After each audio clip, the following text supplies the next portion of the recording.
Good evening and welcome to 365 Days of Amazing Stories with Theo Mayer. Here we are on day 245 of 2024. This is leap year, and this is September 1st. Anyway, starting a new story. This is a story that's known as the Master Maid. Now, it starts out that there was, of course, long, long ago, a king who had many sons. How many sons he had? Well, it's quite hard to say, but there were a lot. Now, the youngest son, he wished to go off adventuring, go off and seek his own fortune. And he pleaded with his father for so long that his father finally gave in. And fitting him out well with good horse and saddle, enough money to get him on his way, the king's youngest son set off. He didn't know quite what he was going to do, but he knew that he wanted to do something other than just hang out around his home, castle, living in the luxurious way that his brothers did, and in the luxurious way of the son of a king. So off he went. Now, he thought, I will seek employment where I can.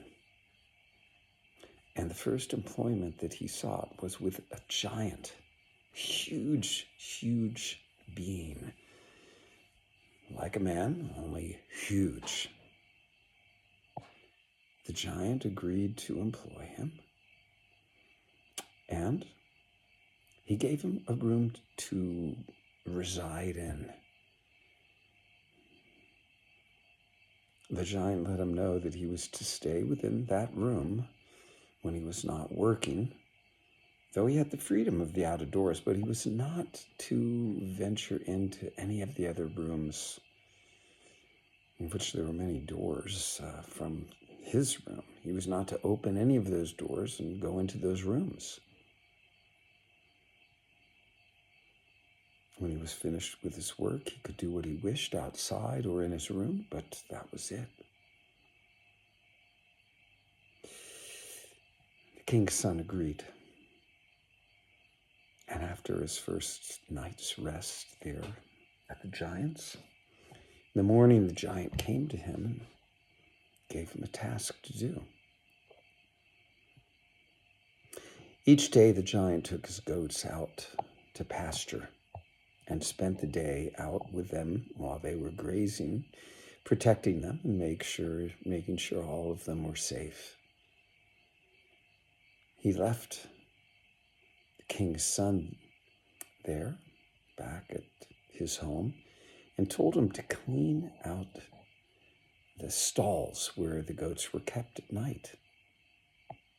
Now, there wasn't a whole lot that needed to be done, so the king's son thought. And so he thought, I know the giant has told me not to look in these other rooms, but there must be something fascinating in those rooms if he was to tell me not to look. I will peek. He opened one door, and inside he saw a kettle that was on a tripod hung from a chain, and it was boiling. But there was no fire beneath it. The king's son went over to this kettle, wondering what was inside. He took a bit of his hair, dipped it in this bubbling liquid, and his hair that he had dipped in turned a copper, bronzy color just in an instant. You thought, wow, look at this. A cauldron filled with copper. I wonder what is in the next room. Closing the door, he went into the next. There he found another cauldron, again boiling, with no fire beneath it. And taking another lock of his hair, he dipped his hair in it, and it came out silver. My, he said, I shall check out the next room, which he did. Another cauldron, no fire beneath it. And when he dipped his hair in this, it came out gold. He thought, this is not getting worse, but only better. He went out of that room and went to the fourth door. Opening it, he saw sitting on a bench, working on some embroidery, a woman that was far more beautiful than any woman he had ever seen in his life before. She appeared to him of such dignity that he thought she must be a king's daughter. Now she turned and saw him.